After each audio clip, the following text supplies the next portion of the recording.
à tous, c'est Mélissa Mélo, on se retrouve aujourd'hui pour une nouvelle présentation. Comme vous le voyez derrière moi, autour de moi, la lumière, tout ça, le pull et ma voix aussi, nous sommes bel et bien rentrés dans l'automne. Cela dit, j'avais pas fait la dernière vidéo, parce que ça s'enchaîne hein, à la fin de l'été, le début de l'automne, de mon Sweetie Gourmet Challenge.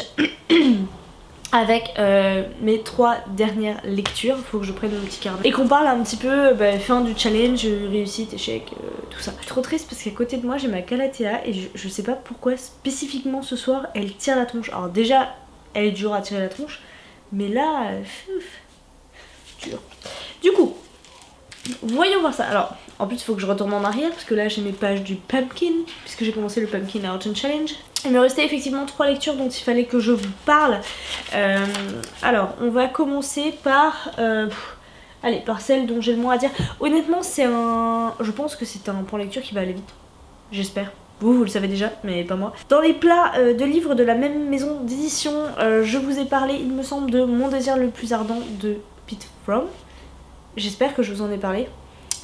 Parce que si je vous en ai pas parlé, c'est terrible. Mais je ne sais plus. Aïe aïe aïe aïe aïe. Honnêtement c'est à voir parce que je l'ai prêté. Faut que je le récupère d'ailleurs. Je l'ai prêté, donc je sais plus si je vous en ai parlé.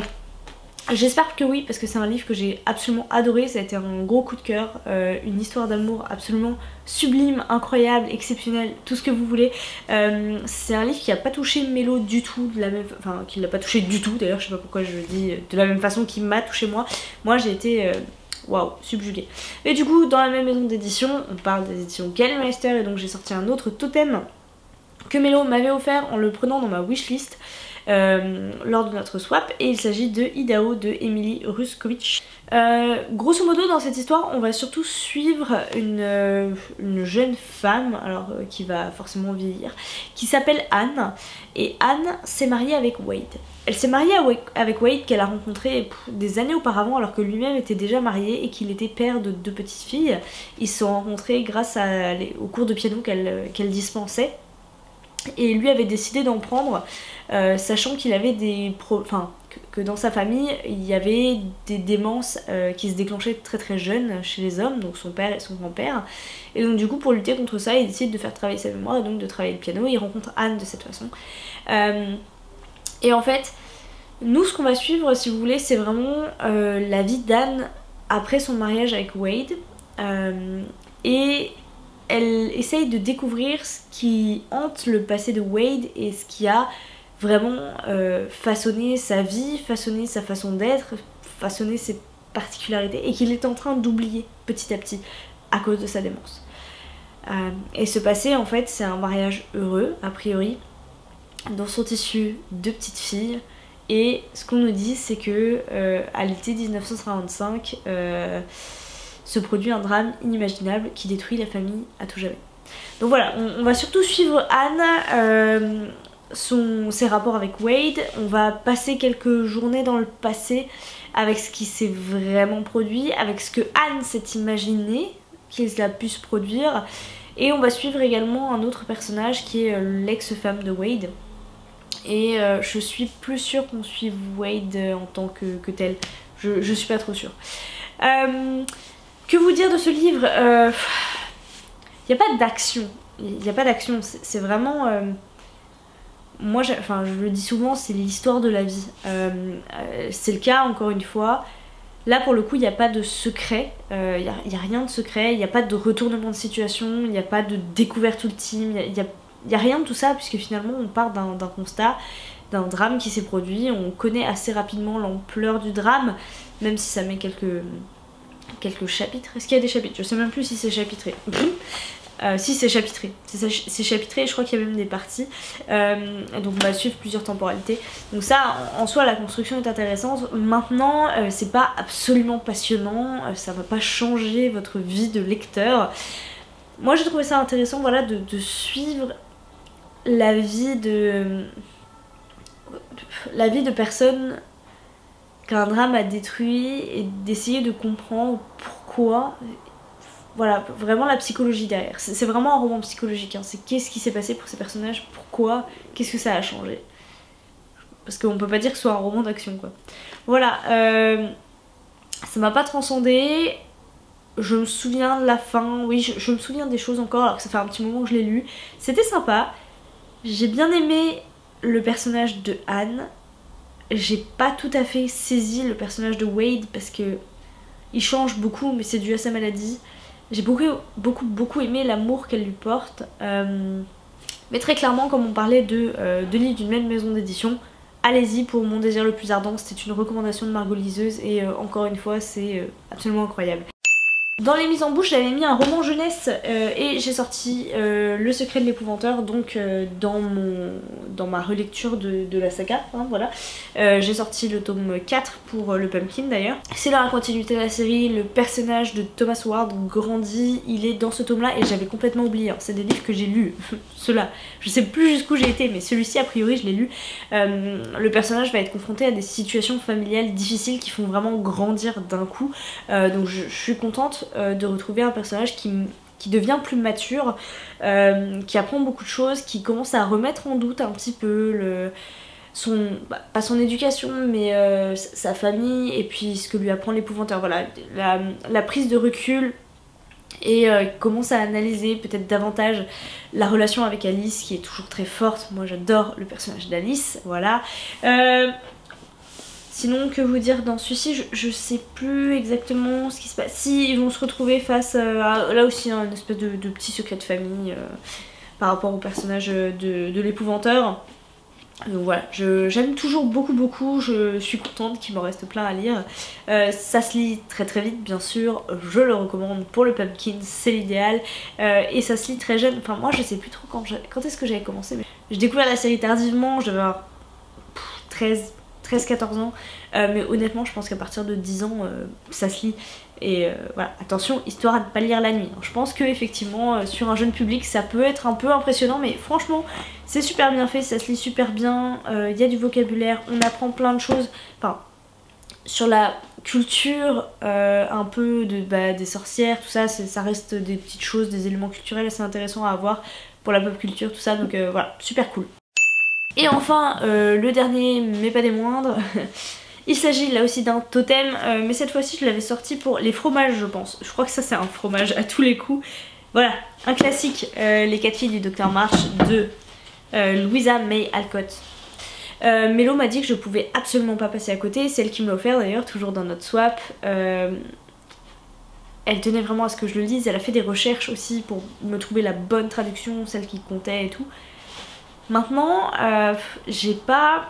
Peut-être que j'étais trop âgée pour apprécier cette histoire. Peut-être que... Ouais, je sais pas. Il y a plusieurs aspects qui m'ont dérangée. Le premier aspect, je pense, c'est vraiment... Mais c'est dû à l'histoire... Enfin, ça a été écrit... Mélo m'avait dit, je crois que c'est une traduction des années 1870. Ah, c'est ça, 1868, la première version. Donc... Puis voilà, le père est pasteur, je crois. C'est extrêmement teinté de religion. Tout le discours sous-jacent, qui est loin d'être mauvais, hein, je critique pas ça, mais c'est très orienté religion. Et du coup moi ça me gêne profondément, ça me gêne parce que je suis pas du tout de confession religieuse d'aucune sorte et voilà, on n'est pas là pour discuter de ça, mais forcément c'est quelque chose que je peux comprendre. Mais du coup je prends pas forcément plaisir à lire ce genre de roman. Donc en soi les messages sont effectivement bons, hein, ce qui essaye d'être passé là-dedans c'est bon. Mais pour moi malheureusement, à force de tout ramener à une divinité supérieure, ben à certains moments c'est de l'ordre de la facilité de mon point de vue. Donc voilà, forcément là-dessus j'ai pas trop accroché. Il y a un petit côté trop bon en fait dans ce roman, voilà, les personnages, les parents sont trop vertueux pour moi, les adultes en règle générale sont très vertueux, à part ceux qui sont frivoles et riches, voilà. Ça aussi ça me dérange, voilà, parce que les gens sont riches et ils sont frivoles et ils ont pas de valeur. Ah, moi ça m'accroche un petit peu ce genre de choses. Maintenant, on va suivre 4 jeunes filles qui sont très différentes et qui sont très caricaturales aussi. Voilà, je les trouve pas très... pas très nuancée comme personnage. Par contre ce qui est intéressant c'est qu'elles grandissent parce qu'on va les suivre sur une période quand même assez longue. On va voir l'évolution des personnages. Maintenant, autre déception due à cette évolution, c'est que malheureusement j'ai l'impression que ce qui faisait leur caractère, ce qui faisait leur profondeur quand elles étaient plus jeunes, et ben ça disparaît et ça se lisse avec le temps. Donc c'est bien, c'est qu'elles grandissent, c'est qu'elles évoluent, mais en même temps je pense notamment au personnage de Jo. Jo c'est la jeune fille un peu rebelle de la famille, la fille un peu garçon manqué, la fille féministe avant l'heure, celle qui comprend pas que en tant que femme on ne puisse pas porter des pantalons, porter des larges chapeaux si on veut, faire la tête si on veut, avoir du caractère et qu'on soit obligé de se cantonner à un rôle de jeune femme au foyer, maman, ne travaillant pas, ou alors pour des tâches de ménage, enfin voilà, elle a envie d'être écrivain, c'est son rêve depuis toujours et c'est ce qui la guide. Elle est tempétueuse, elle a du caractère, c'est un personnage intéressant. Pendant un moment, j'ai cru que c'était le personnage principal et en fait je ne pense pas que ce soit le cas finalement puisqu'on voit beaucoup les autres. Et donc du coup ce personnage là que j'ai bien aimé, que peut-être celle à laquelle je me suis le mieux identifiée finalement, comme je pense beaucoup de jeunes femmes de notre temps, et ben je suis très déçue par la façon dont se termine l'histoire pour elle. Je trouve que malheureusement ça annule tout cet effet de féminisme avant l'heure. Ouais, voilà, c'est la déception pour moi. J'ai l'impression qu'elle change complètement d'avis. J'ai l'impression que voilà, elle retourne sa veste. Ensuite par rapport à ça, il y a un personnage masculin qui a à peu près l'âge des deux aînés de la famille, qui est très intéressant aussi. C'est le jeune Laurie, donc Theodore Lawrence je crois, qui est leur voisin. Et elle se lie d'amitié avec lui et tout un tas de choses, et en fait on sent dès le début qu'il est fou amoureux de Jo. Vraiment c'est quelque chose qu'on ressent et qui est très très bien amené pour le coup. C'est vraiment des attentions, des dialogues qui font sourire, qui sont drôles, et malheureusement pour lui avec Jo ça se concrétise pas, et disons que le retournement de situation tout à la fin du livre à ce moment là ça m'a laissé pantoise. Je ne m'attendais pas à ça de sa part ni par rapport à d'autres personnages. J'ai été assez surprise, assez déçue. Je m'attendais vraiment pas à ça. Donc voilà, déception de cette fin. Vous l'avez vu, parce que si vous avez regardé mes vlogs, vous avez vu en fait j'ai arrêté ma lecture pour prendre la caméra et m'insurger tellement j'étais énervée parce que je lisais par cette fin. Jo qui était tellement tempétueuse et jeune et voilà, très vite elle prend l'étiquette de vieille fille, de pauvre Jo, la pauvre colérique Jo qui restera vieille fille toute sa vie. Ah ça m'a énervée, mais vous imaginez même pas, ça m'a profondément énervée. Et puis voilà, après il y a en plus le changement que j'ai pas du tout apprécié, auquel j'ai pas adhéré du tout. Donc voilà, je n'ai pas accroché à ce livre. Honnêtement, allez, on va dire la première moitié ça a été très très lent pour moi. J'ai eu beaucoup de mal. Chacune des histoires c'était une espèce de petit sermon qui était intéressant. Certains étaient intéressants, il y avait des morales intéressantes, des petites histoires intéressantes, mais je trouvais que la façon dont c'était amené ça allait pas du tout. Le premier chapitre ça a été un pensum pour moi, ça a été terrible.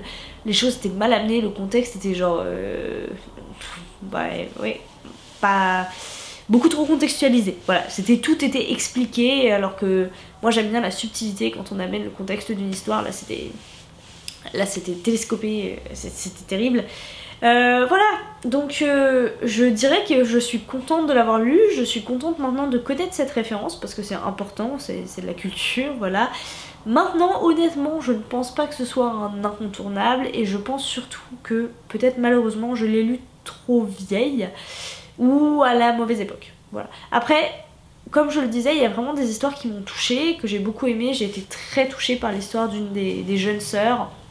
J'ai beaucoup aimé aussi l'histoire de la sœur aînée, même si c'est pas la vie de rêve. J'ai trouvé qu'il y avait vraiment des morales intéressantes à ressortir de ce qui lui arrivait, et la mère qui est trop bonne et trop, voilà, elle a quand même une petite part d'ombre et on la découvre un peu plus, notamment grâce à ses dialogues avec Jo.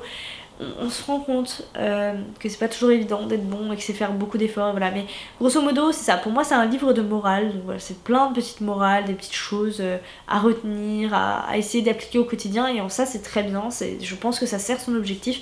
Maintenant c'est un livre qui manque de, comment dire,